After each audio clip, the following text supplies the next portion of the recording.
स्वागत है दोस्तों आप सभी का आपके अपने इस YouTube चैनल विदित एरिया में। दोस्तों मैं हूं एडवोकेट मंजीत त्रिपाठी और आज के इस वीडियो में हम लोग बात करेंगे हाई कोर्ट में रिट पिटीशन फाइल करने की प्रक्रिया को लेकर के।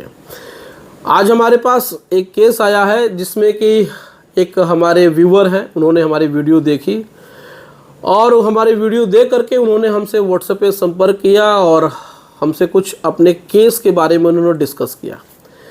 उनका केस ये था कि उन्होंने एक जगह राइस मिल बैठाने के लिए टर्म लोन लिया हुआ था 2 करोड़ रुपए का और इसके बाद उन्होंने उस 2 करोड़ रुपए में लिया और उसके बाद कुछ प्रॉब्लम हो गई। बैंक के रीजनल मैनेजर ने पूरा फंड जारी नहीं किया और उनका राइस मिल यानी कि जो चावल की मिल होती है जिसको राइस मिल बोलते हैं वो प्लांट लगा नहीं और पैसे खर्च हो गए इधर उधर और उसके बाद उनका अकाउंट एनपीए हो गया।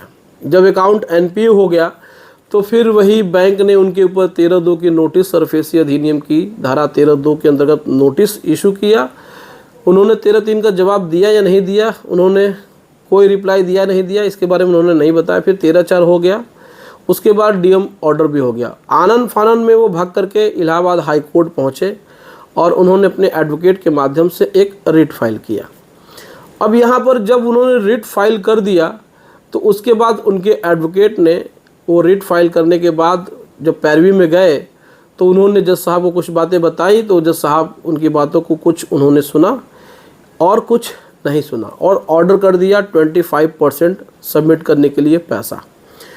अब मान के चलिए 2 करोड़ के एवज में 25% भी बहुत ज़्यादा अमाउंट है और इतनी अमाउंट उनके पास नहीं है।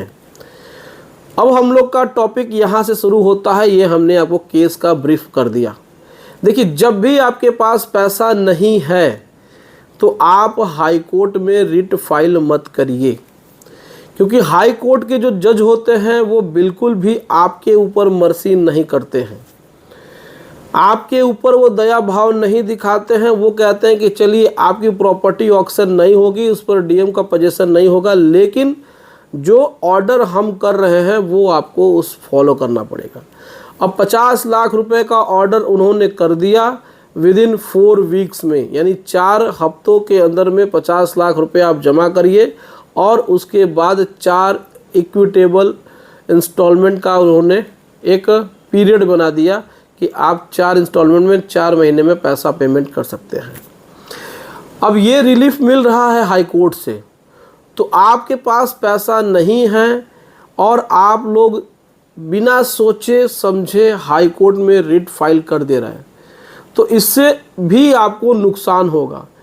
एक तो आपको वकील साहब को फ़ीस तो देनी पड़ेगी, कोर्ट फीस देनी पड़ेगी और उसके बाद जो ऑर्डर आ रहा है उसमें भी आपको पैसा पेमेंट करने का कम मोहलत मिल रहा है। तो पहले सब कुछ सोच समझ करके अच्छे तरीके से आप देख लीजिए कि आपके पास उतनी व्यवस्था है कि नहीं है, 25% पैसा जमा करने का है कि नहीं है। अगर आपके पास पैसा नहीं है तो हम आपको बहुत ही ईमानदारी से एक सलाह दे रहे हैं कि आप लोग हाई कोर्ट का रुख मत करिए।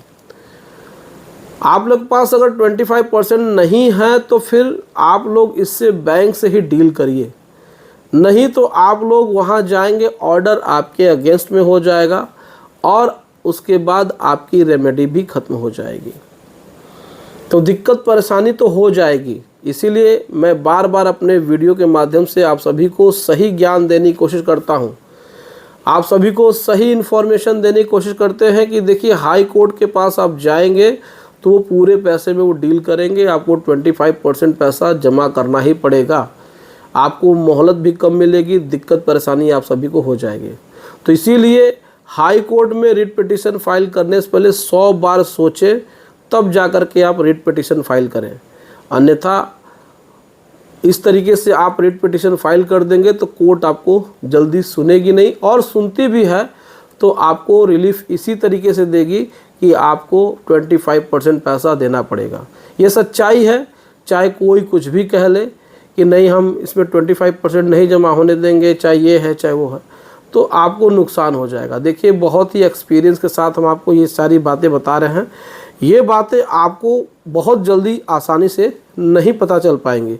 अगर कोई बताएगा भी तो क्यों बताएगा, क्योंकि उसको तो केस मिल रहा है। अब वकील साहब को तो फीस मिल गई ना, 90,000 फीस मिल गई और उसके बाद भी ऑर्डर उनके फेवर में नहीं आया, तो क्लाइंट को रिलीफ नहीं मिला, जस्टिस नहीं मिला। क्लाइंट ने तो सारी बातें उनको बताई थी कि हमारी कंडीशन ये है। अब क्लाइंट घर चला गया, उसके बाद वकील साहब खड़े होकर के उन्होंने क्या बोला, अब वो वकील साहब ही जानते हैं, लेकिन कोर्ट ने क्या बोला ये तो सब कोई जान गया है। तो अपने ऑर्डर में जज साहब ने कहा कि 4 हफ्ते का समय आपको दिया जाता है, उसमें आप उसमें 25% पैसा जमा करिए और 5 या 4 इक्विटेबल इंस्टॉलमेंट में जो बाकी का पैसा बचता है उसको दे दीजिए। तो यहाँ पे जो हमारे व्यूवर हैं उनको बहुत बड़ा झटका लगा है, बहुत बड़ी परेशानी हुई है। अब देखते हैं कि उनके मामले में आगे क्या बनता है, बात उनसे हो रही है। लेकिन आप लोग को मैं अवेयर कर दे रहा हूँ कि आप लोग के पास पैसा नहीं है तो हाई कोर्ट मत जाइए। तो उम्मीद करते हैं दोस्तों कि ये इन्फॉर्मेशन आपको पसंद आया होगा। वीडियो अच्छी लगी हो तो वीडियो को एक लाइक ज़रूर कर दीजिएगा, इसे अपने दोस्तों में और रिश्तेदारों में शेयर कर दीजिएगा और हमारे चैनल को सब्सक्राइब करके सपोर्ट ज़रूर प्रदान करिएगा। चलिए मिलते हैं नेक्स्ट वीडियो में। Thank you so much. जय हिंद दोस्तों।